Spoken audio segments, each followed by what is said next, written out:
My name is Mikail and my name is genesis. Hello everyone, तैयार हो जाएं क्योंकि हम पहुंच गए हैं 9th पालना शो के फाइनल एपिसोड में। बिल्कुल, आज का शो सिर्फ एक प्रोग्राम नहीं, एक सेलिब्रेशन है उन सब खूबसूरत मोमेंट्स का जो हमने पालना के सफ़र में देखे। तो चले हम अपने शो का आगाज़ दुआ से करेंगे। तो दुआ के लिए मैं दावत देना चाहती हूँ बादल जुहेब जोरदार तालियों के साथ इनका इस्तकबाल करें और आए दुआ में रहनुमाई करें। ए कुदूस कुदूस कुदूस जिंदा आसमानी जलाली पिता, मैं आपका शुक्र करता हूँ आज की शाम के लिए, आज की इस कन्वेंशन के लिए, पालना मिनिस्ट्री के लिए कि जिसके वसीला से हम आपके नाम को इज़्ज़त और जलाल दे रहे हैं। दबा मैं दुआ करता हूँ आए तमाम मेहमानों के लिए इनकी बरकत और सलामती चाहता हूँ। जो बच्चे परफॉर्म करने का उनके साथ होइएगा, इनकी मदद रहनुमाई कीजिएगा। सारी ऑडियंस पर, सारे माहौल पर आपका बरकत वाला हाथ मांग लेता हूँ। एक बारी फिर से उन बच्चों पर अपना बरकत वाला हाथ बढ़ाना जो गाने बजाने के उनके साथ होइएगा, उनकी मदद रहनुमाई कीजिएगा। मेरी छोटी सी इल्तिजा को सुने और कबूल करें आपके प्यारे बेटे यीशु मसीह के नाम से, आमीन। थैंक यू बादल खूबसूरत दुआ के लिए। खुदावंद आपके साथ हो। God bless you. जी तो दोस्तों, अब हम सुनेंगे ज़बूर 1 जो हमें याद दिलाएगा कि खुदावंद का कलाम ज़िंदगी का रास्ता है। तो मैं आप सबके सामने दावत दूंगा शियान अदनान भट्टी को कि वो आए और ज़बूर 1 पेश करें। मुबारक है वो आदमी जो शरीरों की सलाह पर नहीं चलता और खताकारों की राह में खड़ा नहीं होता और ठट्टाबाजों की मजलिस में नहीं बैठता, बल्कि खुदावन की शरीयत में उसकी खुशनुदी है और उसकी शरीयत पर दिन रात उसका ध्यान रहता है। वो उस दरख्त की मानद होगा जो पानी की नदियों के पास लगाया गया है, जो अपने वक्त पर फलता है, जिसका पत्ता भी नहीं मुरझाता। सो जो कुछ वो करे बारवर होगा। शरीर ऐसे नहीं बल्कि वो भूसे की मानद है जिसे हवा उड़ा ले जाती है। इसलिए शरीर अदात में कायम ना रहेंगे, ना खताकार सादकों की जमात में, क्योंकि खुदा उन सादकों की राह जानता है, पर शरीरों की राह नाबूद हो जाएगी। आमीन। Amen amen. Thank you Shayan, may God bless you. जी तो दोस्तों, अब वक्त है एक बहुत ही खूबसूरत सेगमेंट का। ये एक शॉर्ट ड्रामा है कि इंसान का रवैया अपने माहौल को लेकर कैसा होना चाहिए, जिसमें हम देखेंगे कि इंसान की माहौलियाती बुलाहट क्या है। क्रिएशन केयर से मुतल्लिक ये ड्रामा पेश करने के लिए पार्लियामेंट ब्रांच के टैलेंटेड परफॉर्मर्स आएंगे। तो क्या आप सब तैयार हैं? Let give them a big round of applause.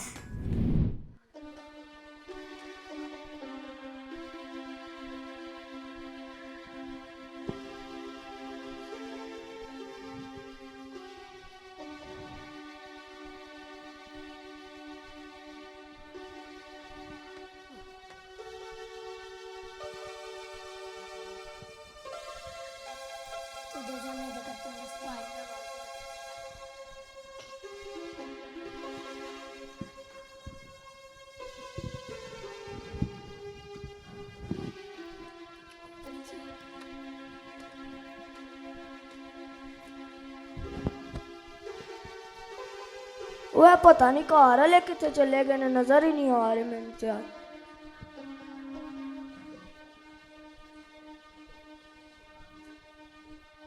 मैंने लगता है ना पौधे बेचारे नु फिर किसी ने नहीं पाड़ी पाया।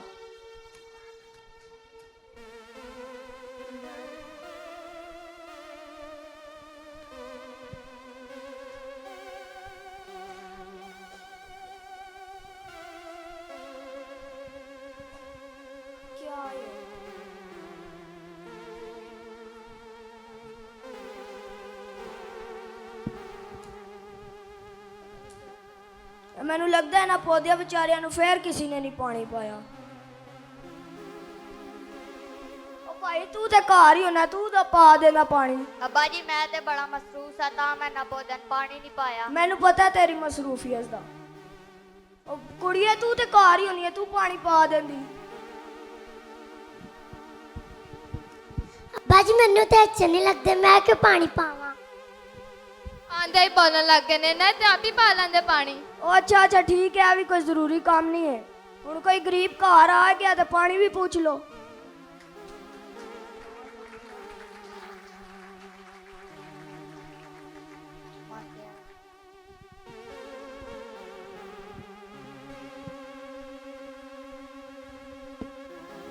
हेलो अब्बा जी। ਤੇ ਕੁੜੀ ਆਪਣੀ ਅੰਮਾ ਨੂੰ ਦੱਸ ਦੇ ਸਾਡੇ ਨਾਲ ਦੇ ਘਰ 'ਚ ਨਵੇਂ ਗਵਾਂਢੀ ਆਏ ਨੇ, ਉਹਨਾਂ ਨੂੰ ਸਾਨੂੰ ਮਿਲਣ ਆਣਾ ਹੈ। अच्छा अब्बा जी।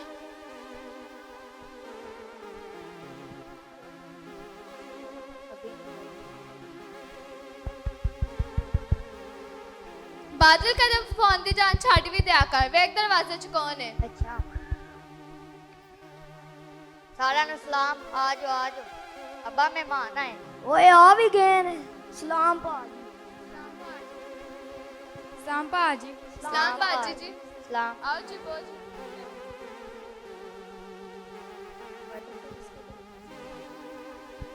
और सुनाओ भाजी की हाल जे ਹੁਣ ਮਹਿਮਾਨ ਆ ਹੀ ਗਏ ਨੇ ਘਰ ਚ ਤੇ ਪਾਣੀ ਵੀ ਪੁੱਛ ਲਓ सानू पता पानी देईदा जान आया पुत पानी लेके आ अच्छा अम्मा जी।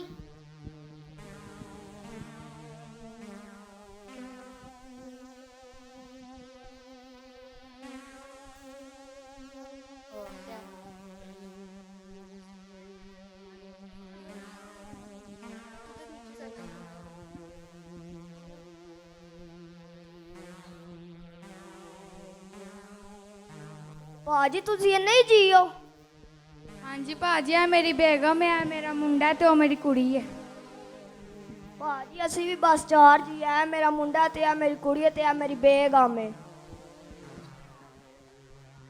और बाजी तुझसे अपने बच्चे का स्कूल च दाखला करवाया नहीं बाजी हल्ले किथे कराया ਤੁਹਾਡੇ ਬੱਚੇ ਸਕੂਲੇ ਜਾਂਦੇ ਨੇ ਹਾਂਜੀ ਹਾਂਜੀ ਜਾਂਦੇ ਨੇ ਇਹ ਘਰ ਦੇ ਕੋਲ ਹੀ ਸਕੂਲ ਹੈ ਉੱਥੇ ਜਾਂਦੇ ਨੇ ਉੱਥੇ ਫੀਸ ਵੀ ਮੁਨਾਸਬ ਹੈ ਬਸ ਇਹ ਵੀ ਗੱਲ ਠੀਕ ਹੈ ਅਸੀਂ ਵੀ ਆਪਣੇ ਬੱਚਿਆਂ ਨੂੰ ਉੱਥੇ ਦਾਖਲਾ ਕਰਾ ਦੇਵਾਂਗੇ ਚਲੋ ਇਹ ਗੱਲ ਤਾਂ ਸਹੀ ਹੋ ਗਈ ਭਾਜੀ ਤੁਹਾਡਾ ਘਰ ਤੇ ਬੜਾ ਵਧੀਆ ਉਹ ਜੀ ਬਸ ਸ਼ੁਕਰ ਹੈ ਖੁਦਾ ਦਾ ਲੱਭ ਗਿਆ अब्बा जी इन्हां दे घर नूं ते छड्डो इन्हां दे पौधे ही वेख लो किन्ने सुक्के होए ने लगदा है इन्हां नूं काफी दिनों तो किसी ने पानी नहीं पाया।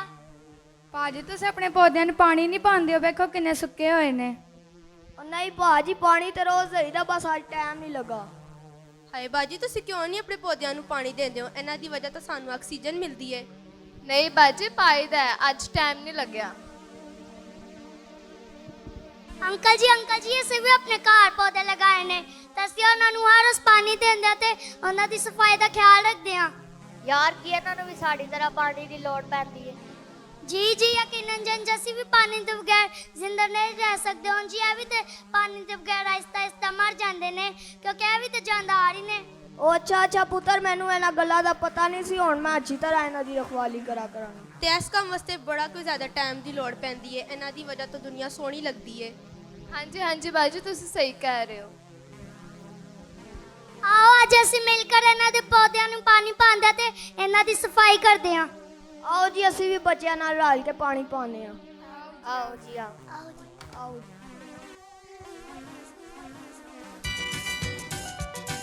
आओ जी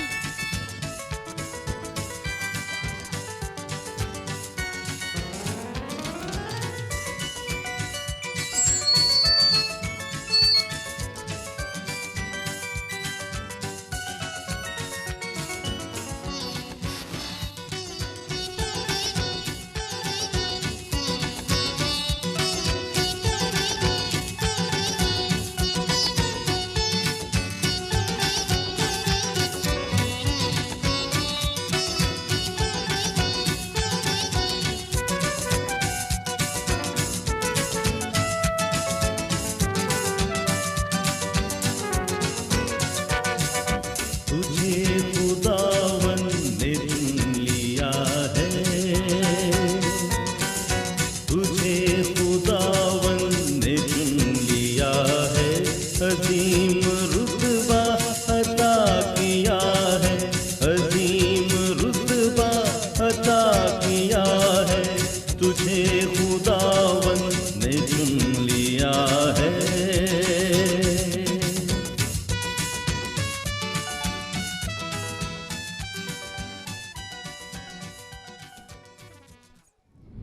वाह क्या खूबसूरत पैगाम था, बहुत ही क्लियर और खूबसूरत मैसेज दिया गया। Well done kids, keep it up. आप लोगों ने बहुत ही मीनिंगफुल परफॉर्मेंस पेश की। Truly inspiring.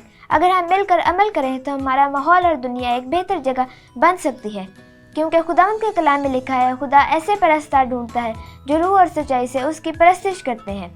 तो प्यारे दोस्तों, अब वक्त है खूबसूरत गीत का जिसको यूनाइटेड चर्च के दोस्तों ने गाया है। तो आए वर्शिप सुनकर बरकत पाएं।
voices and perfect harmonies. बहुत खूब दोस्तों, God bless you all. तो अब वक्त है हमारे दोस्त हमें अल्फाजों में क्रिएशन के बारे में कलाम मुक़द्दस की रोशनी में बताएंगे। इन बच्चों के जज्बात और प्यार भरे अल्फाज हमारे दिल को छू लेंगे, तो वेलकम करें लिटिल स्पीकर्स को आप सबकी भरपूर तालियों में। Praise the Lord. Hallelujah.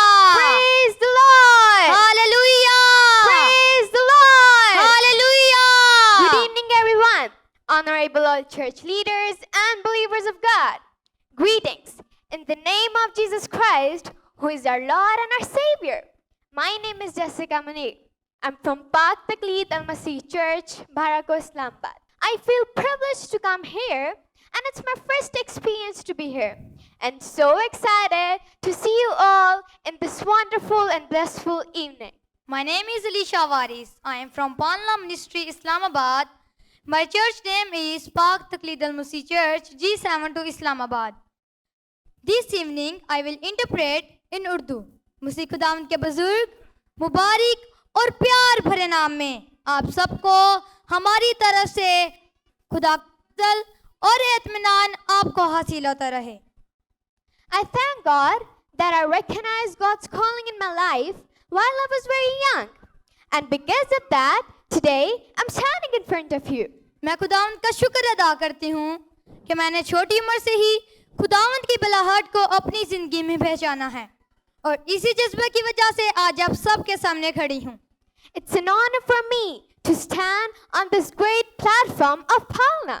आज पालना के इस बड़े प्लेटफॉर्म पर खड़े होना मेरे लिए एजाज की बात है। I thank God that God has given this vision to Palna to prepare the children for God's service from a very young age. खुदा का शुक्र अदा करती हूँ कि खुदा ने पालना को ये रोया दी कि छोटी उम्र में ही बच्चों को खुदा की खिदमत के लिए तैयार करके सामने ला सकें। I'm thankful to my family, school teachers, church pastors, and Sunday school teachers who had played a very important role in bringing me here. मैं इंतहाई मशकूर हूँ अपने खानदान, स्कूल असातिज़ा, चर्च पास्टर्स और संडे स्कूल टीचर्स की, जिन्होंने मुझे यहाँ तक लाने में अहम किरदार अदा किया। They always encouraged me, and because of this, my self-confidence increased. उन्होंने हमेशा मेरी हौसला अफजाई की, जिसकी वजह से मेरी खुद एतमादी में इजाफा हुआ। And this self-confidence brought me from home to church, और इसी खुद एतमादी ने मुझे घर से church, church to Sunday school, church से Sunday school, and from Sunday school to this great stage, platform of Palna, to be chosen to share the word of God. और Sunday school से एक बड़े स्टेज पालना के platform पर कलाम की खिदमत के लिए चुना गया। I want to thank from the bottom of my heart to all the churches and their leadership who are present here to listen to the word of God. मैं खुसूसी तौर पर यहाँ मौजूद तमाम चर्चेस की लीडरशिप और यहाँ मौजूद तमाम कलीसियाओं का भी तहे दिल से शुक्रगुजार हूँ जो आज खुदा का कलाम सुनने के लिए यहाँ पर आए। You have encouraged me and appreciated me and the whole Palna team. I'm thankful to all of you. मेरी हौसला अफजाई की, मुझे पाला टीम को सराहा, मैं आपका शुक्रिया अदा करती हूँ। Everyone present here. हाज़रीन जुमायत, Before we go towards the word of God, I would want to talk about today's topic. इससे पहले कि मैं खुदा के कलाम की तरफ जाऊँ, मैं आज के उन्वान से मुतालिक बात करना चाहूँगी। It's an honor for me to speak on this topic to you and to convey the message of God to you. मेरे लिए एजाज की बात है कि मैं आज इस उन्वान पर आपके साथ बात कर सकूं और खुदा के पैगाम को आप लोगों तक पहुंचा सकूं। This topic is discussed in very few churches, as you have seen today, that knowledge and education about God's creation is being given on this platform. इस उन्वान से मुतल्लिका बहुत कम कलीसियाओं में बताया जाता है, जैसा कि आज आपने देखा कि इस प्लेटफॉर्म पर खुदा की बनाई हुई कायनात से मुतल्लिक शौर व आगाही दी जा रही है। Aforementioned, that is a commandment of God, that we garden and protect this creation instead of destroying it. कि हम सब के लिए खुदा का हुक्म है कि हम इस कायनात की बागबानी और निगहबानी करें, ना कि इसे तबाह और बर्बाद करें। I really hope that today, after listening to this message, everyone sitting here will play their role in the betterment of this creation. उम्मीद करती हूँ कि यहाँ बैठी हर जान आज के पैगाम के बाद इस कायनात को संवारने में अपना किरदार अदा करेगी। Amen. आमीन। Let's say it together with me. Amen. आइए सब मेरे साथ मिलकर कहेंगे आमीन। Today, the topic on which God chose me to share and serve Him is आज इस मौजू पर खुदा ने मुझे कलाम की खिदमत के लिए चुना है, उसका उन्वान है stewardship of God's creation. खुदा की तख्लीक की देखभाल। Let's say it together with me.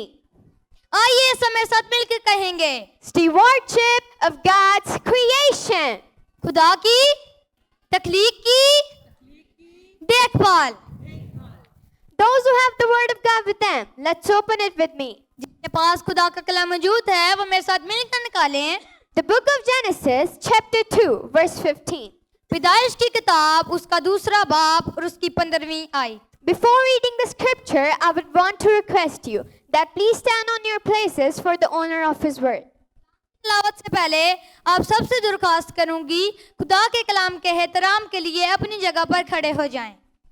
The book of Genesis, chapter 2, verse 15. पैदाइश की किताब उसका 2 बाब और उसकी 15वीं आयत। It's written in the Bible, पाकलाम में मरकूम है, and the Lord God took the man and put him into the Garden of Eden to work it and keep it. और खुदावंद खुदा ने आदम को लेकर बाग एदन में रखा कि उसकी बागबानी और निगहबानी करे। May the blessing of God be on reading, listening, and understanding of word. Amen. पाकलाम के पढ़े, सुने और समझे जान पर खुदा की बरकत हो, खुदा का शुक्र हो। आमीन। You can be seated. आप सब तशरीफ रखें। My dears, मेरे अजीजों, before we go towards our main topic, it is very significant for us to know that why God created this world. इससे पहले कि हम आज के मरकजी मजमून की तरफ आगे बढ़े, ये जानना सबके लिए जरूरी है कि खुदा ने ये दुनिया क्यों बनाई। I believe that this question might be appeared in your minds before. ये सवाल शायद आपके जन्म में पहले भी आया होगा। My dears, it has 2 reasons. मेरे अजीजों, इसकी 2 वजूहात हैं। First reason, पहली वजह, it was the will of God to create this world. That's why it was made. खुदा की मर्जी थी कि दुनिया बनाई जाए, इसलिए सब कुछ बना। Second reason, दूसरी वजह, God created everything to show His glory. Hallelujah. खुदा ने अपने जलाल को जाहिर करने के लिए सब कुछ बनाया। Hallelujah. To have a better understanding about our today's main topic, it is necessary for us to look into the Old Testament that what steps God took for this beautiful earth. आज के मरकजी मजमून को समझने के लिए यह जरूरी है कि हम पहले पुराने अहदनामा में देखेंगे कि खुदा ने इस जमीन से मुतालिक क्या इक़दामात किए। Christian believers, मसीही ईमानदारों, in Old Testament, it has been told in details about stewardship of creation. पुराने अहदनामा में जमीन के 7 सलूक से मुतालिक बहुत तफसील से बयान किया गया है। In the book of Exodus, खरूज की किताब में God gave Israel, which is His chosen nation, the rules and principle even before entering into the promised land. खुदा ने इसराइल को, जो उसकी चुनी हुई कौम है, को वादा की सरजमीन में दाखिल होने से पहले असूल व ज़वाबित दिए। God told them how they should live their lives on that land, कि वो वहाँ जाकर कैसे जिंदगी गुजारें and how they should treat people, animals, trees, plants, crops, and atmosphere.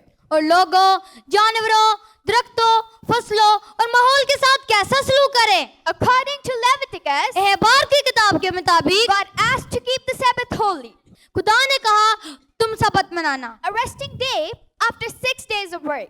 जिसमें 6 दिन के बाद एक दिन आराम का था। On that day, not only humans were supposed to rest, but animals as well. इसमें ना सिर्फ इंसान आराम करते बल्कि जानवर भी आराम करते थे। Moreover, इसके अलावा there was a year of Sabbath after 6 years of work, 6 साल के बाद 1 साल सबत का था, in which human, animals, plants, and even earth rested. जिसमें इंसान, हैवानात, नबातात, यहाँ तक कि जमीन भी आराम करती थी। The meaning of earth rested is जमीन के आराम करने से मुराद है कि that no work should be done on earth like sowing and harvesting, etc. कि इस पर किसी किस्म का काम ना किया जाए, मसलन फसल की बुआई और कटाई वगैरह। It shows that God wanted people to respect the earth and its fertility should be taken care of. इससे जाहिर होता है कि खुदा चाहता था कि लोग इस जमीन का एहतराम करें और इसकी जरखीजी का ख्याल रखा जाए। Agriculture experts also tells that after several times of harvesting, the growing power in it sheds away. माहिरीन भी बताते हैं कि एक ही जमीन में बार फसल उगाने से जमीन मां देने वाली कुव्वत खत्म हो जाती है। Therefore, it should be left up to a year. इसलिए इसे एक साल तक छोड़ देना चाहिए। It's written in Deuteronomy chapter 22, verse 6 till 7. फिर इस्तीसना 22 बाब 6-7 आयत में लिखा है कि If you come across a bird's nest beside the road, either in the tree or on the ground, अगर आप इत्फाकन किसी परिंदे का घोंसला या जमीन पर बच्चे उसमें तुझको मिल जाए, the mother sitting on the young or on the eggs, do not take the mother with the young. You may take the young, but be sure to let go mother, that it may go well with you and you may have long life. और माँ बच्चों या अंडों पर बैठी हुई हो तो बच्चों को ना पकड़ लेना, बच्चों को तू ले पर माँ को जरूर छोड़ देना ताकि तेरा भला। We learn from this verse that how strict rules God created for the protection of this creation and to behave good with them. इन आयत से हम सीख सकते हैं कि खुदा ने हिफाजत और इनके साथ अच्छा सलूक करने के लिए किस कदर सख्त असूल दिए, So all living things could benefit from their free lives. ताकि हर जानदार अपनी आजाद जिंदगी से फायदा उठा सके। And God strictly said, who will harm them will pay back in double, means pay 2 instead of 1. खुदा ने सख्ती से कहा कि जो उनको नुकसान पहुंचाएगा उसको डबल यानी एक के बदले 2 अदा करना पड़ेंगे। My dears, मेरे अजीजों, I want to draw your attention to teaching of our Lord and our Savior Jesus Christ as well. मैं आपकी तवज्जो हम के निजात दहिंदा यीशु की तरफ भी देना चाहती हूँ। Jesus Christ used to give the parables of plants and birds. खुदावंद यीशु मसीह तालीम वक्त पौधों परिंदों को बहुत मिसालें देते थे। Other creations were important for Jesus Christ. यीशु के लिए दीगर मखलूकात बहुत अहम थी। Many times, while teaching through parables, Jesus uses diversity of things from nature. खुदावंद यीशु मसीह ने दीगर तमसीलों के जरिए सिखाते हुए फितरत की बहुत सी चीजों का इस्तेमाल किया। For example, मिसाल के तौर पर when he was teaching his disciples, जब वो अपने शागिर्दों को सिखा रहा था that do not worry, what will we eat or what will we drink or what will we wear? कि अपनी जान की फिक्र ना करना कि हम क्या खाएंगे या क्या पिएंगे या क्या पहनेंगे। Then he said, तो उसने कहा कि look at the birds of air. They do not sow or reap or store away in barns, yet your heavenly Father feeds. Hallelujah! हवा के परिंदों को देखो, न बोते हैं न काटते न कोठियों में जमा करते हैं, तो भी हमारा आसमानी बाप उनको खिलाता है। Hallelujah. Whatever God has created, He really worries about it. खुदा ने जो कुछ बनाया है वो उसकी फिक्र करता है। God's divineness, love, and mercy is shown by that how He really takes care of their food and everything necessary to live. खुदा की परवरदिगारी, मोहब्बत और शफकत इस बात से जाहिर होती है कि वो इनके खाने पीने और जिंदा रहने की सब चीजों की फिक्र भी करता है। Other parables of Jesus Christ also shows His interest in nature. खुदावंद यीशु मसीह की दीगर तमसीलें भी फितरत में इसकी दिलचस्पी को जाहिर करती हैं। Jesus used the things of nature in His parables because He knows about them and He loves them. Hallelujah! यीशु ने अपनी तमसीलों में फितरत की चीजों का इसलिए इस्तेमाल किया कि वो सब चीजों से प्यार करता है, उनके बारे में जानता है। Hallelujah. Let's say it together with me. Hallelujah! आइए सब में साथ मिलकर कहेंगे hallelujah. Let's clap for the glory of God. खुदा उनके जलाल के लिए जोरदार तालियां बजाएं।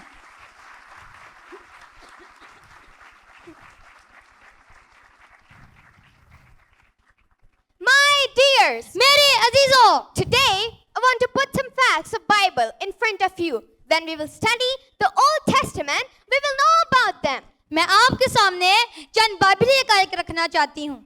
अगर हम पुराने अहदनामा का मुताला करें तो पता चलता है कि In Genesis, creation was done. पैदाइश की किताब में तख्लीक़े कायनात हुई। God created the whole universe, including heavens, earth, birds, sea creatures in just 6 days. जिसमें खुदा ने आसमान, जमीन, चरिंद परिंद और दिगर मखलूक़ात समेत तमाम कायनात को 6 दिन में पैदा किया। In Leviticus, एहबार की किताब में details about animals is found. जानवरों और परिंदों से मुतालिक तफसीलात मिलती हैं। In Deuteronomy, अस्तिस्ना की किताब में God commanded about the care of bird's nest. परिंदों के घोंसलों की हिफाजत के बारे में हुक्म दिया गया है। In Genesis, पैदाइश की किताब में Noah was commanded to take all animals into his ark to save them. नूह को तमाम जानवरों और परिंदों की नस्ल को बचाने के लिए कश्ती में ले जाने का हुक्म दिया गया। Likewise, when you read the New Testament, इसी तरह जब हम नया अहदनामा पढ़ते हैं तो in Matthew, मत्ती की अंजील में God commanded about the care of birds. खुदा की तरफ से परिंदों की फिक्र का जिक्र मिलता है। As it is written, लिखा है कि look at the birds of air that do not sow or reap or store away in barns, yet your heavenly Father feeds. हवा के परिंदों को देखो, न बोते हैं, न काटते, न कोठरियों में जमा करते हैं, तो भी तुम्हारा आसमानी बाप उनको खिलाता है।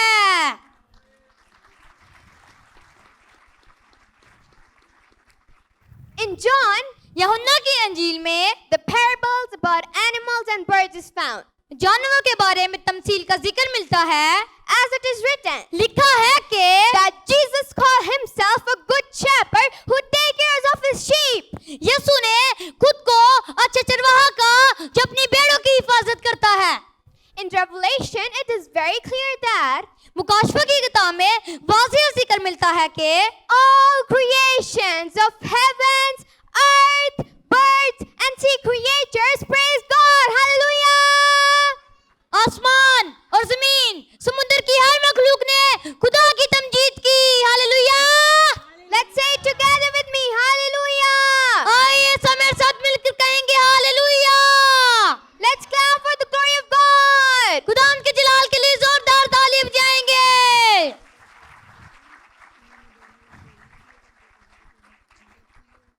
All the scriptures emphasize on this thing. अलगर्ज, ये सब हवाला जात इस बात पर जोर देते हैं All kinds of animals and birds shows power and wisdom of our heavenly Father. कि चरिंद परिंद और दिगर मखलूकात खुदा की हिकमत और कुदरत की अक्कासी करती हैं। And its protection and stewardship is responsibility of humans. और इनकी हिफाजत और देखभाल इंसान की जिम्मेदारी है। My dears, मेरे अजीजों, human is also very beautiful part of this beautiful creation. इंसान भी इस खूबसूरत कायनात का एक खूबसूरत हिस्सा है Whom God created on His own image. जिसे खुदा ने अपनी शबीह पर बनाया है। God have honored only human after Himself to take care of His creation. खुदा ने अपने बाद इस कायनात में से सिर्फ इंसान को यह शर्फ बख्शा है कि वह इस कायनात की देखभाल करें। So the question that arises, तो सवाल पैदा होता है कि that why we should take care of this creation? हम इस तकलीफ की यानी कायनात की देखभाल क्यों करें? Let's consider 3 reasons to understand this. आइए इस बात को समझने के लिए 3 वजूहात पर गौर करते हैं। First reason, पहली वजह, we must take care of this creation because God commanded us. हमें इस तकलीफ की देखभाल इसलिए करनी है क्योंकि खुदा ने हमें हुक्म दिया है। As the message is very clear in our main verse, जैसा कि हमारी आज की मरकजी आयत हमें वाज़ेह पैगाम देती है।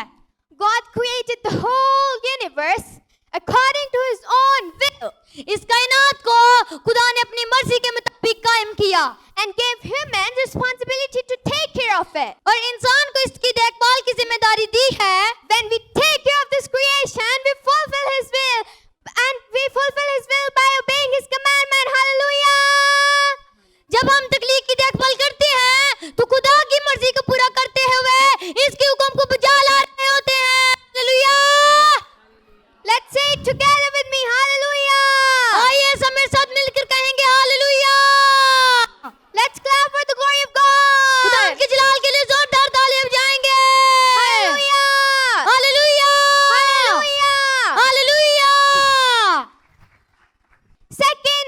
reason. दूसरी वजह, We must take care of this creation because everything of this creation God created for us to benefit from them. हमें इस तकलीफ की देखभाल इसलिए करनी है क्योंकि खुदा ने कायनात की हर चीज हमारे लिए तख्लीक की है ताकि हम इससे मुस्तफीद हो सकें। That's why it is important for us to take responsibility for its protection. इसलिए जरूरी है कि हम इसकी हिफाजत का जिम्मा ले लें। Third, the great and most important reason. तीसरी बड़ी और अहम वजह, We must take care of this creation because everything of this creation shows the glory of our God. Hallelujah! हमें इस तकलीफ की देखभाल इसलिए करनी है क्योंकि खुदा इससे हमारे खुदा का जलाल जाहिर होता है। Hallelujah! Let's say it together with me. Hallelujah! आइए सब मेरे साथ मिलकर कहेंगे hallelujah. Let's clap for the glory of God. खुदा उनके जलाल के लिए जोरदार ताली बजाएंगे।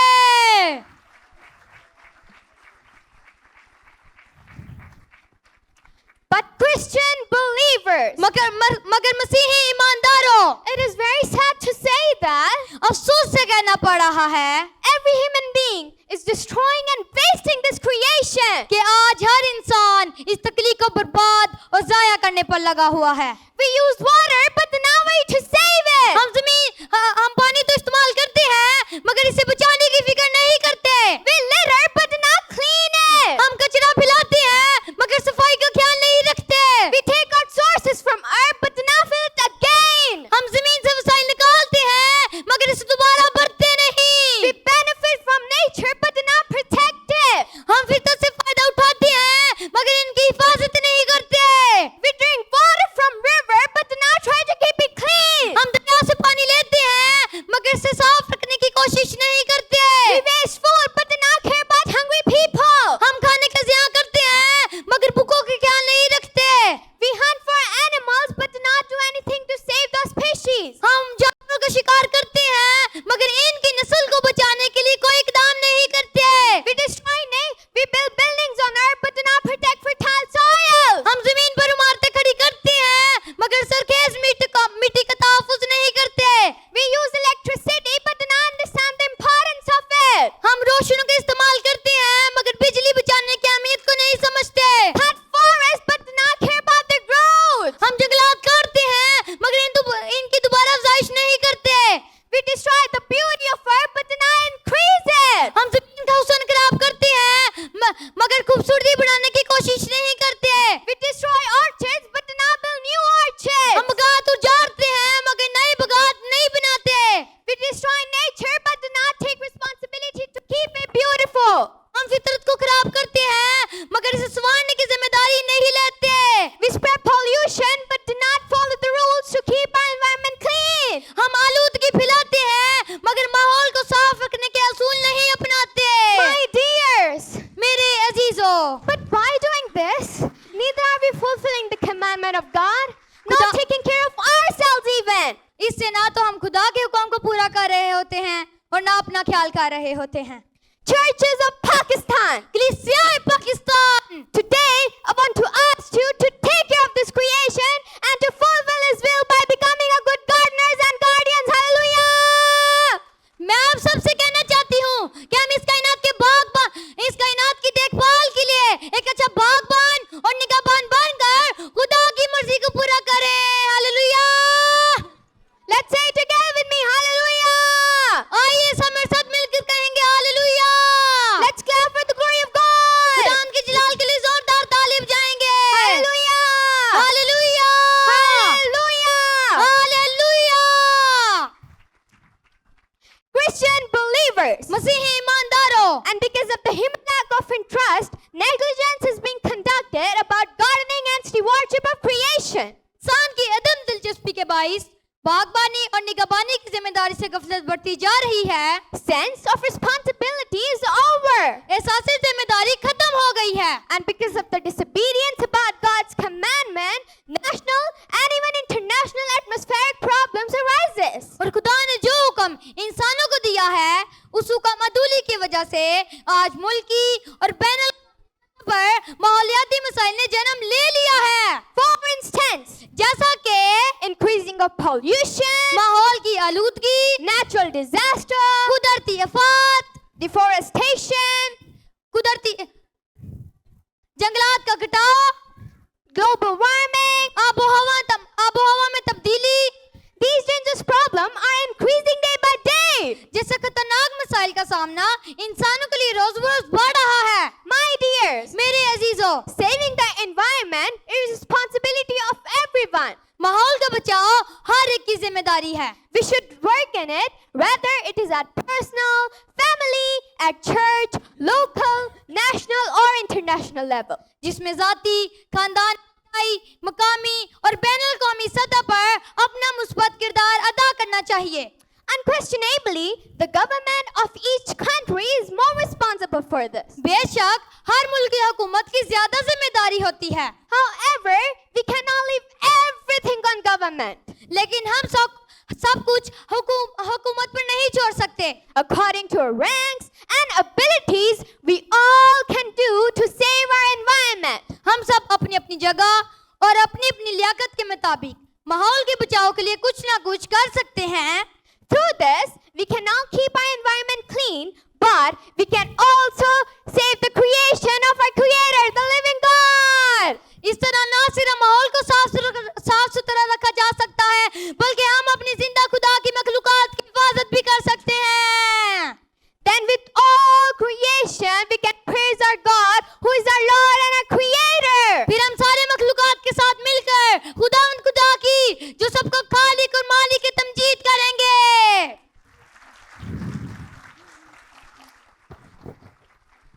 God does not want to save and restore humankind only, but the whole world. खुदा ना सिर्फ इंसान बल्कि पूरी दुनिया की बहाली चाहता है। And we all remember when Jesus calmed the storm in that lake. हमें याद है कि जब मसीह ने झील पर तूफान थमाया, He does not only save his disciples, तो उसने ना अपने शागिर्दों को बचाया, but he also calmed the distorted creation. बल्कि पूरी कायनात को भी आराम दिया। My dears, मेरे अजीजों, God does not want only ours, but the preservance and resurrection from every aspect of creation. खुदा के हर तरह से ना सिर्फ हमारी बल्कि पूरी मखलूकात की बहाली चाहता है। Pureness of this spoiled creation, national and even international organizations are playing their roles today. इस बिगड़ी हुई कायनात के तवाज़ुन को संवारने के लिए बेशुमार नेशनल और इंटरनेशनल अदारे अपना किरदार अदा कर रहे हैं। They are taking many different strategies to make the nature green again. कायनात को वापस सरसब्ज़ बनाने में मुख्तलिफ हिकमत अमलियाँ अपना रहे हैं। But I believe that now we all need to work in it. मगर शायद अब हम में से हर एक को अपनी जाती सत्ता से इस काम को करने की जरूरत है। As a protector, protecting the creation is the responsibility of everyone. फितरत की हिफाजत तोड़ने का बान हम सब की जिम्मेदारी है। To fulfill this responsibility, we need to work as a church. इस जिम्मेदारी को निभाने के लिए हमें कलीसिया तौर पर अपना किरदार अदा करने की जरूरत है। So we all together can turn this spoiled situation into God-made creation. कायनात की बिगड़ी हुई शक्ल को खुदा की बनाई हुई कायनात के मुताबिक कर सकें। I genuinely request to all pastors, leadership who are present here to work practically in your churches, with your children and elders and with all. So we really can be a good gardeners and guardians of this creation. यहाँ मौजूद तमाम खुदाम से appeal करती हूँ कि अपनी अपनी कलीसियाओं में बच्चों, बड़ों और बूढ़ों के साथ मिलकर ऐसे अमली इक़दामात करें कि हम वाकई इस कायनात के अच्छे बागबान और निगहबान बन सकें। Because क्योंकि when this spoiled creation will be according to God-made creation, then not only human, but the all creation will praise God. जब बिगड़ी हुई कायनात खुदा की बनाई हुई कायनात के मुताबिक होगी, तो ना सिर्फ इंसान बल्कि पूरी उसकी हमदस्ताइश करेगी। And the creation will praise God when we garden and protect it. मखलूकात उसी वक्त हमदस्ताइश करेगी जब हम सब मिलकर उसकी हिफाजत और बागबानी करेंगे। Come, let's raise our hands toward the heavenly sky. आइए आप सब हमारे साथ मिलकर अपने हाथों को आसमान की तरफ उठाएं। And let us surrender ourselves to be a responsible gardeners and guardians. और एक जिम्मेदार बागबान और निगहबान होने के अपने आप को पेश करें. And by focusing on these words, let us unite. और इन लफ्जों पर गौर करते हुए मुत्फिक होते हैं. My dear God, ऐ प्यारे खुदा, through your Son Jesus Christ, today we present ourselves in front of you. हम अपने आप को तेरे बेटे खुदावंद यीशु मसीह के वसीला से तेरे हजूर पेश करते हैं. We are grateful that your Son Jesus Christ proved a very beautiful example of becoming a faithful gardener by shedding his holy blood to make our spoiled situation better. हम शुक्रगुजार हैं कि तेरे बेटे खुदावंद यीशु मसीह ने हमारी बिगड़ी हुई हालत को बेहतर बनाने के लिए अपना पाक खून बहाकर एक वफादार बागबान और निगहबान होने का खूबसूरत नमूना दिया है. Dear Father, ए बाप, make us a gardener and protector like your Son Jesus Christ. हमें भी अपने बेटे यीशु जैसा बागबान और निगहबान बना, so our lives could fulfill your will. ताकि हमारी जिंदगियों से तेरी मर्जी पूरी हो. Amen. आमीन. Amen. आमीन. Amen. आमीन. God bless you all. खुदा आप सब बरकत बख्शे.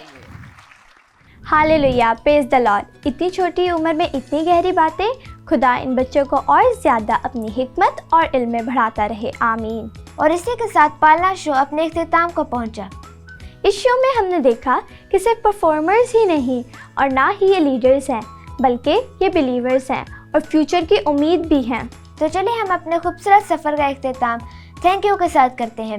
थैंक यू तमाम टीचर्स का, ऑर्गेनाइजर्स का और सब पार्टिसिपेंट्स का जिन्होंने हिस्सा लिया और इस शो को खूबसूरत बनाया। Bye bye everyone, God bless you all, thanks for watching.